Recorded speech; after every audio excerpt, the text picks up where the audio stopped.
Field cut corners can be made with a Qora panel by mitering a panel. If you have the option of starting on a corner, then you want to locate a place in the panel where there is all stone in order to make your 45-degree cut. Best to locate a spot in the panel that is made of stones from the top to the bottom so that when you make your miter cut, you have stone on both sides. You may not be able to start with a corner, so you might find yourself in a situation where you come to a corner and you have to cut through a joint. That's what you have to do in that case.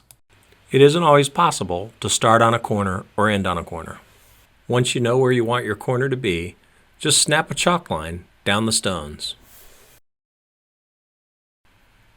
Whether you're cutting an internal or external corner, make the first cut following the line.